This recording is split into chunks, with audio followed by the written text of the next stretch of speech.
Bonjour à tous, merci de regarder Kivu Morning Post TV. Bienvenue à suivre l'actualité internationale de ce 10 septembre 2025.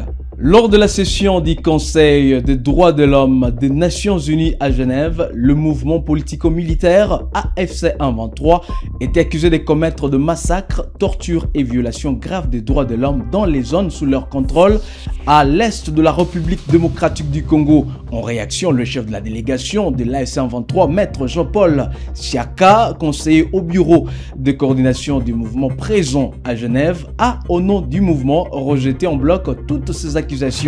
Je vous propose ici de le suivre dans cet extrait. Nous sommes une délégation de l'Alliance Fleuve Congo ici à Genève depuis quelques jours, engager les différents membres du Conseil des droits de l'homme. Euh, il y a une session qui va jusqu'à la fin du mois et certains des points à discuter concernent le rapport du Fight Finding Mission qu'ils ont fait sur le Congo, dans lequel, comme vous l'avez dit, ils allèguent que notre mouvement a commis des actes répréhensibles. Il n'y a pas que notre mouvement, évidemment, ils mettent en cause beaucoup d'autres acteurs, dont le gouvernement de Tshisekedi. Alors, notre position est claire. L'AFC a fait sortir un communiqué qui dénonce la méthodologie de travail de ces groupes qui ne s'est jamais rendu sur le terrain et le caractère frauduleux de leurs agissements, surtout en ce qui concerne la manière dont ils ont conduit les interviews, ainsi de suite. Donc, pour nous, c'est un faux rapport, c'est un rapport qui ne se base pas sur des faits vrais, et c'est un rapport qui a été fait juste dans l'objectif de tenir l'image de notre mouvement. Donc, c'est quelque chose qu'on a fait savoir d'abord au groupe, mais surtout au Conseil des droits de l'homme et les membres du Conseil en général. Il y a d'abord ce qu'ils appellent des faits qui n'ont jamais eu lieu, donc ce sont des fabrications. Par exemple, quand ils parlent de 319, 320 morts dans le parc de Virunga, ce sont des faits qui n'ont jamais eu lieu. Donc, une fabrication qui, à l'origine d'ailleurs, vient d'une organisation soi-disant des droits de l'homme locale, hein, mais qui est, à vrai, une organisation extrémiste qui alimente les FDRL, les FDRL. Ils ont monté ces faits-là juste dans l'image de tenir, dans le but de tenir l'image de notre mouvement. Donc, ce sont des faits, ce sont en fait des fabrications. Les faits n'ont jamais eu lieu. Par ailleurs, il y a d'autres allégations, par exemple, les soi-disant déplacements forcés des réfugiés déplacés internes. Nous avons fourni assez d'informations par rapport à cela.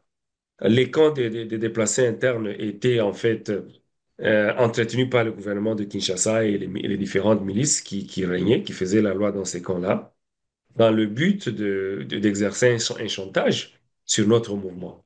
Et lorsque les combats sont venus, ils ont décidé de rentrer chez eux. Et je vous assure que plusieurs milliers de personnes sont rentrées chez eux sans casse, sans incident. Ils vivent dans leur village aujourd'hui. Donc cela, je comprends que ça puisse énerver la communauté dite humanitaire qui fournissait des services à ces gens-là, mais cela ne constitue en rien un crime que de faciliter le retour des déplacés internes dans leur lieu d'origine. Donc, il y a pas que ça. Je peux aller d'un point à l'autre hein, pour montrer comment ce rapport n'en est pas un en ce qui nous concerne, en tout cas. Il y a d'abord le débat public dans le Conseil, où d'ailleurs la parole est très limitée. On peut ne pas avoir la parole dans les débats au sein du Conseil, mais on a la possibilité d'engager les membres du Conseil en aparté. Hein. Et notre objectif, c'est de pouvoir leur fournir notre version et la réalité, et leur montrer que le rapport qui est devant eux, c'est un rapport qui a été cousu de toutes pièces. Ce sont des fabrications et ils ont droit à plus d'informations et à la vérité. Et c'est ça notre rôle, c'est ce que nous faisons ici.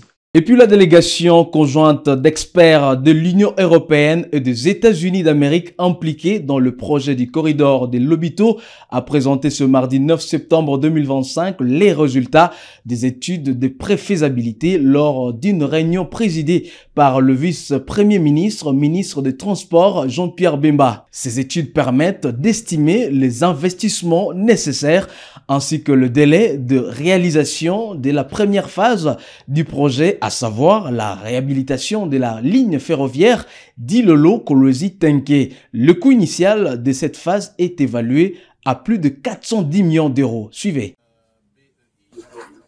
Alors tout d'abord, je dois remercier son Excellence, Monsieur le Vice-Premier ministre et tous les représentants des autorités qui ont consacré 4 heures de leur temps à cette discussion, qui pour nous est particulièrement important parce que nous pensons que les couleurs de Lobito peut apporter une contribution majeure au développement du Kasaï et de tous les sud du pays et améliorer de façon significative les connexions avec l'Angola et la Zambie.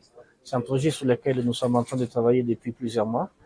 Aujourd'hui, c'était l'occasion de présenter les résultats des études de faisabilité sommaire qui montrent quels sont les montants des investissements nécessaires, quels sont les délais. Et ça a été aussi l'occasion de constater qu'il y a plusieurs partenaires qui sont disposés à accompagner la RDC sur ces projets.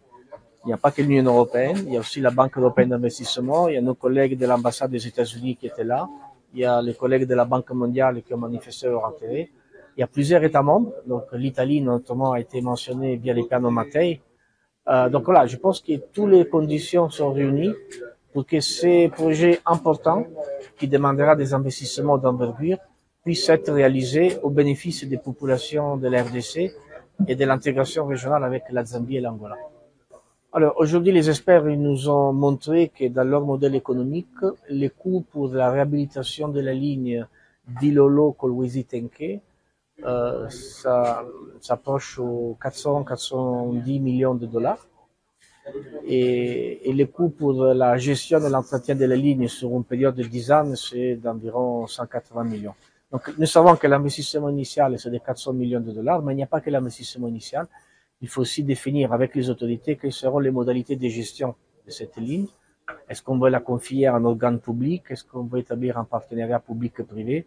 Donc, ce sont des choses qui sont en cours de discussion et nous avons présenté les différentes options. Mais il s'agit d'un montant qui est tout à fait à la portée des institutions financières qui étaient réunies ici aujourd'hui. Dans une deuxième phase, si on arrive jusqu'à la frontière avec la Zambie, il faut compter un investissement qui est à peu près de l'ordre de grandeur d'1 milliard, 100 millions de dollars.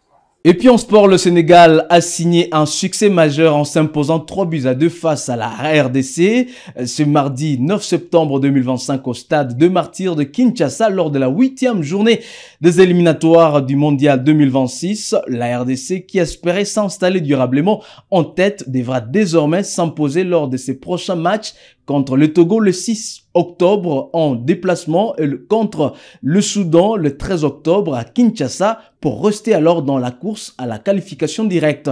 Sébastien Desabre, quant à lui, il reste positif. Suivez. Oui, c'est sûr que c'est une déception par rapport à la physionomie de la rencontre. C'est dur. C'était un match comme on l'attendait tous, un grand match entre deux belles équipes africaines. Le match a tenu ses promesses. Malheureusement, ça n'a pas tourné en notre faveur, malgré le fait qu'on ait eu 2 buts d'écart. Il y a eu beaucoup d'occasions dans ce match. On a eu beaucoup d'occasions. Le Sénégal également. Mais la réalité, c'est qu'ils ont marqué un but de plus que nous. Donc, il faut féliciter l'adversaire. Nous, regarder ce qui n'a pas marché sur les prochaines rencontres contre le Togo et le Soudan.